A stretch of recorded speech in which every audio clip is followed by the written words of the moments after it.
All right, guys, welcome back for life. Welcome back to yet another episode of the Blueprint Podcast. How's everybody doing today? Hope you've been able to work hard, smash your goals. Hope you've been able to feel a sense of gratitude and to feel blessed and present. Today, I want to talk about a subject that concerns me quite deeply, which is the subject of pornography. In particular, how pornography impacts young men in modern society today. Now, I know that there is also women that can be addicted to pornography, but generally speaking, the numbers and the statistics are very clear on this, that it's vastly men. And there's several reasons for that. Well, the first reason is probably that it's much more difficult for a man to get laid than it is for a woman. Now, according to a 2020 report by no one less than the website Pornhub, the site received 42 billion views in the year prior to that, and probably much more during COVID. That basically boils down to 115, 120 million views per day, which is quite mind-blowing if you think about it. Now, it is no secret that there isn't any addiction out there that is easier accessible than pornography, right? The only thing you need is a laptop or a smartphone, Wi-Fi connection, and you're good to go. Now, at the same time, there is this online movement called the NoFap, which is a subcultural movement that encourages individuals to abstain from, basically jerking off or watching pornography at all. It emphasizes the negative side effects to it, etc., etc. Now, I want to give you a little bit of an insight how this journey has been for me, especially when I was a bit younger, and how it is today and why I decided to quit pornography. Now, unlike the younger generation today, I didn't have internet on my phone during my teenage years, which I'm very grateful for. But if you're 13, 14, 15, 16 these days, you already have access to all of these things. And it's very difficult to control this, as a parent, to have some sense of influence over these websites. Sure, there's some blockers that you can add, etc., but generally speaking, it's extremely difficult. So for me, this entire journey of being able to do things on a smartphone was at the age of, I was 21 or so when the first smartphone came out and the entire smartphone movement started, like with the first Galaxies and the first iPhones. So from that point, having the ability to go on a website and just go to a site like Pornhub and watch these extremely vulgar videos on almost a daily basis, it kind of like became the new norm. And I know that when I say this probably has been the same for you as well.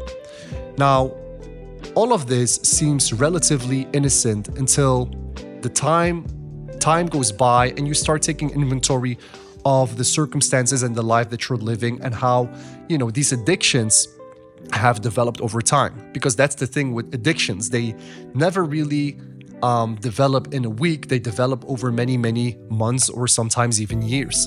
And so it is only when you are in a committed relationship, for example, that you realize that you cannot just, pull your dick out and start jerking off to porn, because I'm pretty sure the average partner out there wouldn't be okay with it. But at the same time, regardless of how they feel about it, it's just not a healthy habit.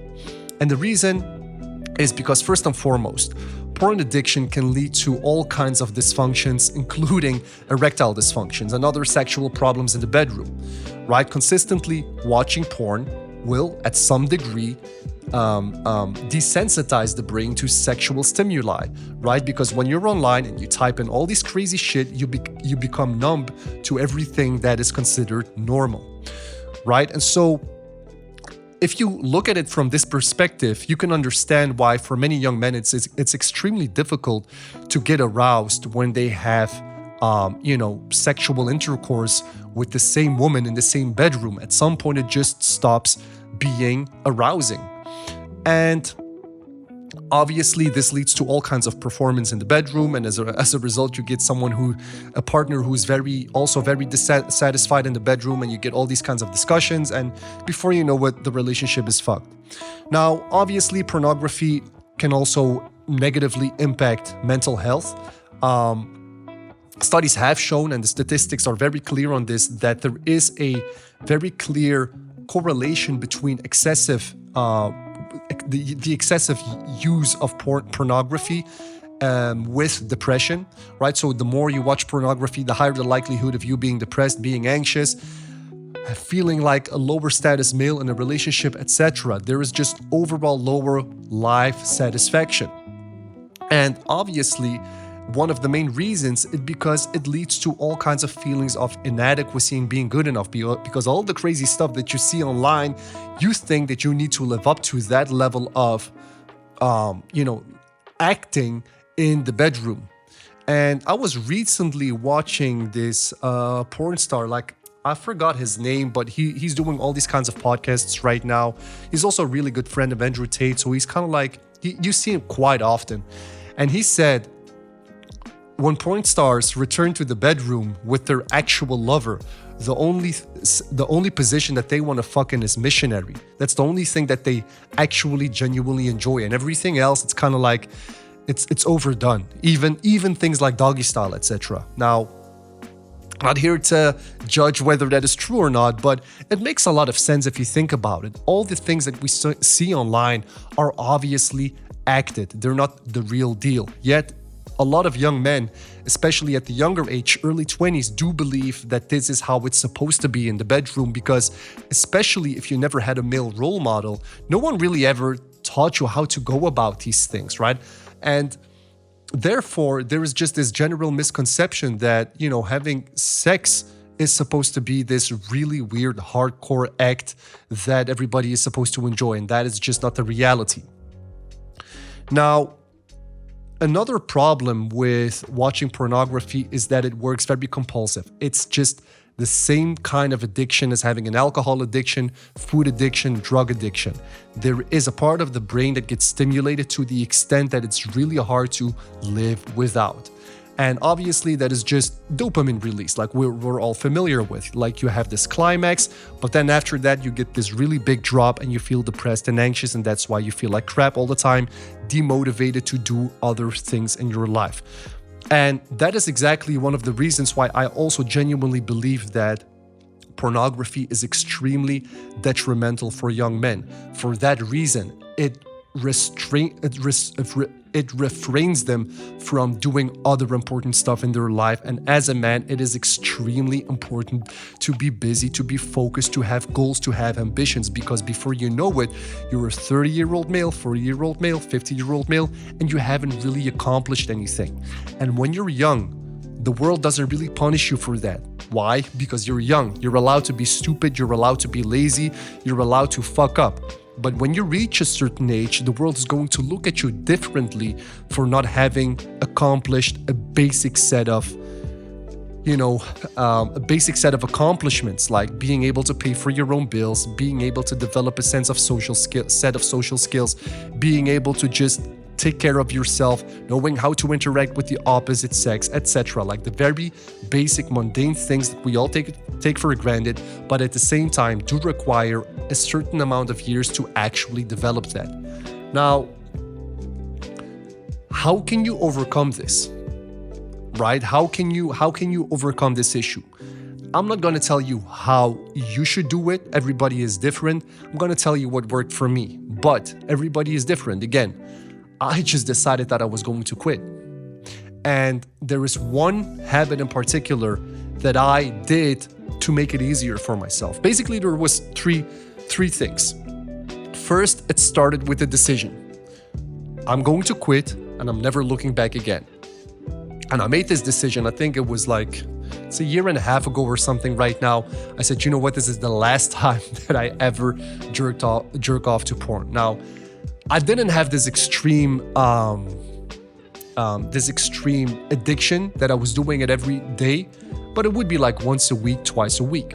And even that was too much for me because I realized like the way I look at the world, the way I look at women, the way I look at sex, it just drastically gets influenced by this.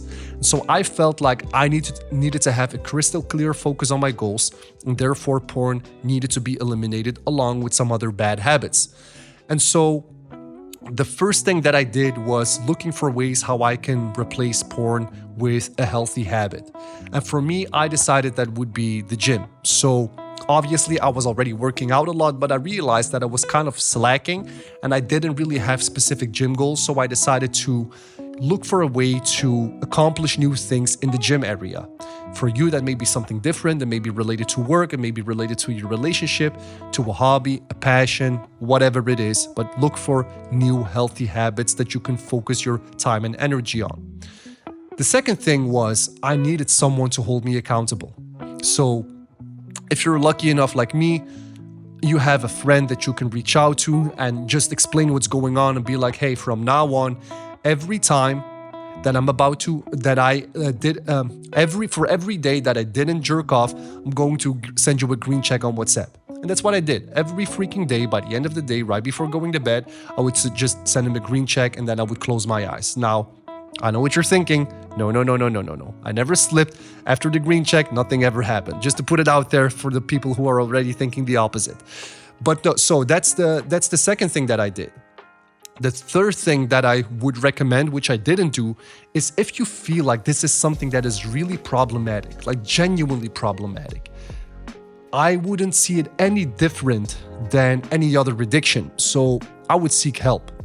Sounds weird to, ask for help because you have a porn addiction, but it's an addiction. In the same way you would call a coach if you feel like you just can't lose weight.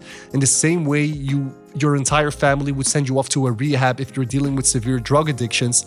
I would actually genuinely look for ways to overcome this, to have someone that can help you get through this journey. Because again, I think that pornography is probably one of the most underrated, under-discussed habits, addictions that we have today in modern society. So, yeah. So basically that's it. Thank you so much for tuning in, for listening to what I have to say. And in the meantime, if you need any help with this, if you have any questions related to the subject, feel free to ask, to shoot me a DM on Hisham's Blueprint. I can send you some information. And in the meantime, as usual, stay safe, stay healthy, stay happy. Let's get it.